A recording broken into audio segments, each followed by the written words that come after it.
நான் உங்ககிட்ட 100 அடி உயரம் உள்ள ஒரு மிகப்பெரிய கோவிலை கட்டணும். அந்த கோவில் ஒரு மிகப்பெரிய மைதானம் அளவுக்கு, அதுவும் ஒரு ஃபுட்பால் கிரவுண்ட் சைஸுக்கு இருக்கணும். அதுல பல ஆயிரக்கணக்கான சிற்பங்கள், அந்த மாதிரி எல்லா விஷயங்களும் இருக்கணும் அப்படின்னு சொல்லி உங்களை கட்ட சொன்னா நீங்க என்னென்ன யோசிப்பீங்க? ஆனா அதுல ஒரு நிபந்தனை இருக்கு. அது என்னன்னா, நீங்க ஒரு செங்கல்ல கூட அந்த அஸ்திவாரத்துக்கு எடுத்துட்டு வரக்கூடாது. அது மட்டும் இல்ல, எந்த காங்கிரீட் யூஸ் பண்ணக்கூடாது, எந்த பில்லர்ஸ் யூஸ் பண்ணக்கூடாது, இரும்பு தூண்கள் எதுவுமே யூஸ் பண்ணக்கூடாது. நீங்க அந்த கோயில ஒரு மிகப்பெரிய மலையோட உச்சியில இருந்து ஆரம்பிச்சு, அதுவும் தலைகீழா மேல இருந்து கீழே செதுக்கி செதுக்கி செதுக்கி ஒரு மிகப்பெரிய கோவிலை உருவாக்கணும் அப்படின்னு சொன்னா உங்களால அதை பண்ண முடியுமா? இதை கேட்கறதுக்கு கற்பனைக்கு எட்டாத ஒரு மிகப்பெரிய பொறியியல் புதிரா இருக்கலாம். அதே நேரத்துல அது ஒரு முரண்பாடான கருத்தா கூட இருக்கலாம். ஆனா இந்த புதிருக்கு 8ஆம் நூற்றாண்டுல மகாராஷ்டிரா மாநிலத்துல இருக்கிற ஒரு மிகப்பெரிய மேதைகள் குழு ஒரு முடிவை கண்டுபிடிக்கிறாங்க. அதாவது இத நம்மளால பண்ண முடியும், இதை அச்சீவ் பண்ண முடியும் அப்படின்னு அவங்க நம்பி இருக்காங்க. இது ஏதோ கற்பனையான கதையா அப்படின்னு கேட்டா இல்ல, இது உண்மையிலே இப்படி ஒரு இடம் இருக்கு. அந்த இடம் தான் எல்லோரா கைலாசநாதர் கோவில் குகை 16. உலகத்திலேயே ஒரே ஒரு கல்லுல செதுக்கப்பட்ட ஒரு மிகப்பெரிய கட்டிடம் அல்லது கோவில் அது என்னன்னு கேட்டா அது இந்த எல்லோரா கைலாசநாதர் கோவில் தான். இத இன்னைக்கு இருக்கிற இன்ஜினியர்ஸ் என்ன சொல்றாங்க அப்படின்னா, இத எப்படி கட்டினாங்க அப்படிங்கறத எங்களால புரிஞ்சுக்க முடியுது, அதை நாங்க அக்செப்ட் பண்றோம். பட் அந்த காலத்துல எந்த மிஷினரிஸும் இல்லாம, எந்த ஒரு தொழில்நுட்பமும் இல்லாம எப்படி இத சாத்தியப்படுத்தினாங்க, எந்த வித பிசிறுமே இல்லாம கரெக்டா பெர்ஃபெக்ட்டா, அதுவும் மேல இருந்து கீழே இதை எப்படி கீழே கட்டினாங்க அப்படிங்கறதுதான் அவங்களுக்கு ஒரு மர்மமான விஷயமா இருக்கு இன்னை வரைக்கும். இந்த மர்மமான விஷயத்தையும் அந்த முரண்பாட்டையும் தான் நாம இன்னைக்கு இந்த வீடியோல உடைக்க போறோம். Welcome back to our channel. நான் எட்வின்.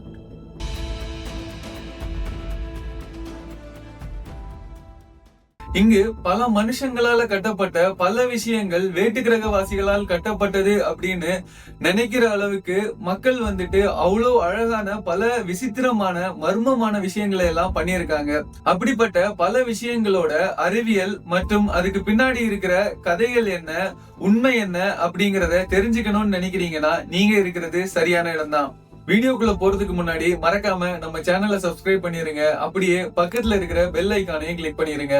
நாம இப்போ வீடியோக்குள்ள போய் என்ன விஷயங்கள் நடந்திருக்கு, என்னென்ன மர்மங்களை நாம உடைக்க போறோம் அப்படிங்கிற எல்லா விஷயத்தையும் நாம இப்போ டீட்டெயிலா பார்க்கலாம். முதல்ல இந்த கோவிலை கட்டுறதுக்கான பொறியியல் முரண்பாட்டை பத்தி பார்ப்போம்.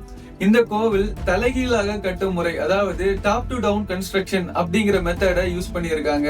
தொழில்நுட்ப ரீதியா சொல்லணும்னா இத மோனோலித்திக் கட்டிங், அதாவது ஒற்றைக்கல் செதுக்குதல் அப்படின்னு சொல்றாங்க. ஆனா நம்ம ஊர்ல இருக்கிற தஞ்சை பெரிய கோவில்ல இருந்து பல கோவில்கள் எல்லாமே லீகோ அப்படின்னு நாம ஒரு பொம்மை சொல்லுவோம்ல, அந்த பொம்மைய கீழ இருந்து மேல எப்படி கட்டுவோமோ அதே மாதிரிதான் கீழ இருந்து மேல கட்டப்பட்ட முறையில எல்லா கோவில்களும் கட்டியிருக்காங்க. ஆனா கைலாசா கோவில ஆராய்ச்சி பண்ண தொல்லியல் ஆராய்ச்சியாளர்கள் எப்படி சொல்றாங்க அப்படின்னா, இத மேலிருந்து கீழே இன்ச் பை இன்ச்சா எல்லாத்தையுமே உளியால செதுக்கி அந்த கோவில எடுத்துட்டு வந்திருக்காங்க. அதுவுமே அவங்க ஒரு சாதாரண பாறையில பண்ணாங்களான்னு கேட்டா இல்ல, ரொம்பவுமே கடினமான டெக்கான் டிராப் பசால்ட் அப்படின்னு சொல்லக்கூடிய எரிமலை பாறையில இருந்துதான் இந்த ஒரு கோவில உருவாக்கி இருக்காங்க. இது பூமியில இருக்கிற மிகவும் கடினமான பாறைகள்ல ஒண்ணு அப்படின்னு எல்லாராலையும் குறிப்பிடப்படுது. ஏன் இதுல முரண்பாடு இருக்கு அப்படின்னு பலரால கொஸ்டின் பண்ணப்படுது அப்படின்னா, சாதாரண ஒரு கட்டிடத்தை நம்ம கட்டுறோம் அப்படின்னா அதுல பல பிரச்சனைகள் வந்தாலும் அதை நாம சரி செஞ்சிடலாம், இல்லைன்னா அந்த பொருளை தூக்கி போட்டுடலாம். அல்லது ஒரு பில்லர்ல ஒரு பிரச்சனை வருது அப்படின்னா அந்த பில்லரை மாத்தணும்னா கூட நம்மளால மாத்த முடியும். பட் இங்க என்ன பண்ணிருக்காங்கன்னா, மேலிருந்து கீழே எல்லாத்தையுமே செதுக்கி இருக்காங்க. அப்படின்னா ஏதாவது ஒரு இடத்துல ஒருவர் ஏதாவது ஒரு சின்ன பிழை செஞ்சாலும் அந்த மொத்த கோவிலுமே இடிந்து விழுறதுக்கோ இல்ல அதுல ஏதாவது ஒரு பிரச்சனை ஏற்படுறதுக்கான வாய்ப்புகள் ரொம்பவே நிறைய இருக்கு. அதாவது ஒரு சிறிய தவறுனால ஒரு சிற்பமோ அல்லது ஒரு தூணோ பாதிக்கப்பட்டுச்சுன்னா அந்த மொத்த கோவிலோட ஸ்திரத்தன்மையே போயிரும் அப்படின்றதுதான் அதுல இருக்கிற பிரச்சனை. பட் 18 ஆண்டுகள் இத மிகவும் சிறப்பா பிளான் பண்ணி எந்த பிரச்சனையும் இல்லாம ஃபிளாலெஸ்ஸா பண்ணிருக்காங்க அப்படின்னு வரலாற்று ஆராய்ச்சியாளர்கள் பல இடங்கள்ல குறிப்பிடுறாங்க. இந்த அளவுக்கு ஃபிளாலெஸ்ஸா அதை பண்ணணும் அப்படின்னா அவங்களோட பிளான் எவ்வளவு வெல் பிளான்டா அதுவும் ஃபியூச்சர் போக்கஸ்டா இருந்திருக்கு அப்படிங்கறது இதுல இருந்து நமக்கு தெளிவா தெரியுது. சரி, இவ்வளவு பெரிய கோவில வந்துட்டு செதுக்கி இருக்காங்களே, அதோட நம்பர்ஸ பத்தி தெரிஞ்சுக்க வேண்டாமா? அதாவது இவ்வளவு பிரம்மாண்டமான கோவில் கட்டியிருக்காங்க அப்படின்னா, அதுவும் மலையை கொடைஞ்சு கட்டியிருக்காங்க அப்படின்னா அதுல எவ்வளவு பெரிய கற்கள் அங்கிருந்து அப்புறப்படுத்தப்பட்டிருக்கணும் அப்படிங்கறத ஆராய்ச்சி பண்ணி பாக்குறாங்க. அதுல அவங்க சொல்றது என்னன்னா 2 லட்சத்துல இருந்து 4 லட்சம் டன் எடையுள்ள கற்கள் அங்கிருந்து அப்புறப்படுத்தப்பட்டிருக்கணும். இந்த பசால்ட் பாறைகள் அப்படின்றது மென்மையான மண் பாறைகள் மாதிரி எல்லாம் இருக்காது, ரொம்ப கடினமான பாறையா இருக்கும். அப்படி ரொம்ப கடினமா இருக்கிற பாறைய எப்படி வெறும் சுத்தியாலையும் ஒளியாலையும் செதுக்குனாங்க, அங்க இருந்து அந்த கற்களை அற்புறப்படுத்தினாங்க அப்படிங்கறதுதான் இது வந்துட்டு ஏலியனால ஒருவேளை கட்டப்பட்டிருக்கலாம் அப்படின்னு சொல்ற அளவுக்கு, சிந்தனையை தூண்டுற அளவுக்கு மிகவும் ஆச்சரியமான விஷயமா இருக்கு.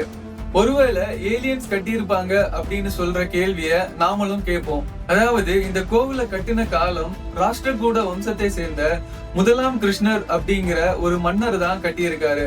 அதுவும் 18ல இருந்து 20 வருஷம் இதுக்காக மெனக்கெட்டு இருக்காங்க. இந்த டேட்டா எல்லாமே வந்துட்டு தொல்லியல் துறையால ஆய்வு செய்யப்பட்டு ஏற்றுக்கொள்ளப்பட்ட ஒரு இன்ஃபர்மேஷனா இருக்கு.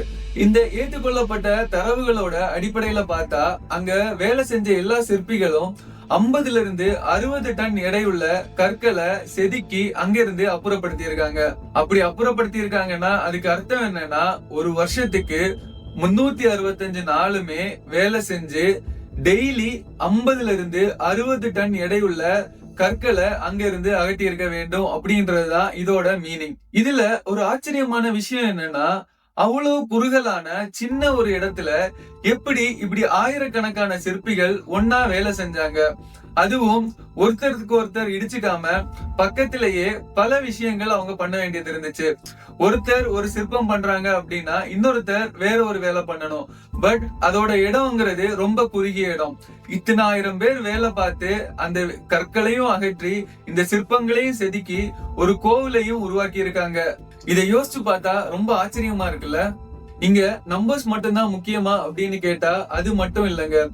இங்க இன்னும் அதை விடைக்கும் பல சுவாரஸ்யமான விஷயங்கள் இருக்கு.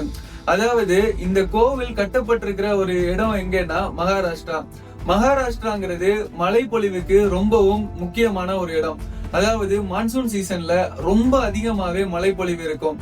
நாம இப்ப கட்டுற கட்டிடங்கள்ல நம்ம லேட்டர் பீரியட்ல ட்ரைனேஜ் சிஸ்டம் வைக்கணும்னா கூட வச்சிடலாம். இது மேல இருந்து கீழே கட்டக்கூடிய ஒரு மிகப்பெரிய கோவிலா இருக்கும் போது அவங்க மழை தண்ணீரை எப்படி ப்ராப்பரா வெளியே போக வைக்கணும் அப்படிங்கறத முதல்ல இருந்தே பிளான் பண்ணி ப்ராப்பரான ட்ரைனேஜ் சிஸ்டம் ஃபர்ஸ்ட்லயே இம்ப்ளிமெண்ட் பண்ணி அதை ஒர்க் பண்ண ஆரம்பிச்சுதான் பண்ணியிருக்காங்க. இல்லைன்னா அந்த கோவில் எப்பவுமே தண்ணிக்குள்ளேயே மூழ்கி இருந்திருக்கிறதுக்கான வாய்ப்புகள் நிறைய இருக்கு. சோ அவங்களோட பிரில்லியன்ஸ் எங்க தெரியுது அப்படின்னா, இந்த ட்ரைனேஜ் சிஸ்டம் எப்படி ஒர்க் ஆகணும், எப்படி மேல இருந்து கீழே செதுக்கும் போது எந்த வித பிரச்சனையும் இல்லாம இப்படிப்பட்ட காலகட்டங்களையும் தாண்டி ஒர்க் ஆகணும் அப்படிங்கறத தெளிவா யோசிச்சிருக்காங்க. ஏன் இதை சொல்றேன் அப்படின்னா, இந்த கோவில் கட்டுறதுக்கு 18ல இருந்து 20 வருஷம் ஆயிருக்கு அப்படின்னு சொல்றாங்க. அப்போ எத்தனை தடவை மான்சூன் சீசன் வந்திருக்கணும், எப்பேற்பட்ட மலைகளை சந்திச்சிருக்கணும். அப்படி எல்லாம் இருக்கும் போது இதை எல்லாத்தையும் தாண்டி அவங்க மிகப்பெரிய ஒரு ட்ரைனேஜ் சிஸ்டம் ப்ராப்பரா ரெடி பண்ணி அந்த ஒரு கோவிலை கட்டி முடிச்சிருக்காங்க. ஆனா இந்த கோவிலை பல வழிகள்ல கட்டி இருக்கலாம். ஏன் இந்த வித்தியாசமான அசாத்தியமான முறைய அவங்க கையில எடுத்தாங்க? அதுக்கு காரணம் அந்த கோவிலோட பேரு கைலாசா. இமயமலையில இருக்கிற கைலாசா கோவில்ல தான் சிவன் இருக்கிறதா எல்லாரும் நம்புறாங்க. இந்து அரசர்கள் எல்லாருமே ஒரு சிவனை மட்டும் வழிபடணும் அப்படின்னு நினைக்கல. அங்க இருக்கிற அதே கைலாசாவை இங்க கொண்டு வரணும் அப்படின்னு நினைச்சதுனாலதான் அதே மாதிரி உருவாக்குறதுக்காக இந்த ஒரு மெத்தடை யூஸ் பண்ணி இப்படி ஒரு கைலாசா கோவிலை அந்த மாநிலத்துல அவங்க கட்டி இருக்காங்க. இதுல மறைக்கப்பட்ட ஒரு தொல்லியல் ஆதாரமும் இருக்கு அப்படின்னு சொல்றாங்க.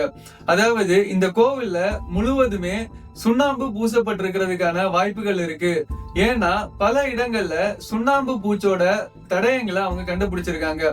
அதாவது இங்க இருக்கிற கோவில் இமயமலையோட ரிப்ளிகேஷனா இருக்கணும் அப்படின்றத நினைச்சிருக்காங்க. அதாவது ஒரு வறண்ட பாலைவனத்துல ஒரு இமயமலையோட பனி தோட்டத்துல இருக்கக்கூடிய ஒரு கைலாசா கோவில அவங்க இந்த இடத்துல உருவாக்கணும்ன்றத நினைச்சிருக்காங்க அப்படிங்கிறது தான் அதோட அர்த்தம். சரி, இது மனிதர்கள் தான் கட்டுனது அப்படின்னு சொன்னா அதுக்கான ஆதாரங்கள் என்ன அப்படின்னு கேட்டா, அது மனிதர்கள் யூஸ் பண்ண அந்த உளி அண்ட் சுத்தியலோட அந்த தடயங்கள் தான். அந்த தடயங்களை வச்சுதான் தொல்லியல் துறை ஆய்வாளர்கள் இது மனிதனால கட்டப்பட்டது அப்படின்ற ஒரு விஷயத்த கன்க்ளூட் பண்றாங்க. இந்த கோவில் ஏதோ மந்திர தொழில்நுட்பத்துல உருவாக்கப்பட்ட கோவில் எல்லாம் இல்லைங்க. இது proper planning and team work. இது எல்லாம் சேர்ந்துதான் இந்த ஒரு கோவிலை மிகவும் சிறப்பா எந்த ஒரு பிரச்சனையுமே இல்லாம இவ்வளவு காலம் தாங்கி நிக்கிற அளவுக்கு அதை உருவாக்க வச்சிருக்கு. எல்லோரா கைலாசநாதர் கோவில் அப்படிங்கிறது வெறும் கட்டுக்கதையெல்லாம் இல்ல, மனிதர்களால உருவாக்கப்பட்ட ஒரு மாபெரும் இன்ஜினியரிங் மார்வல் அப்படின்னே சொல்லலாம். இன்னைக்கு இருக்கிற இந்த நவீன அறிவியல் அண்ட் இன்ஜினியரிங்க வச்சுக்கிட்டு நம்மளால இத பார்த்து வியக்க முடியுமே தவிர இதை திரும்ப உருவாக்க முடியாது அப்படிங்கிறது தான் இதுல இருக்கிற உண்மை.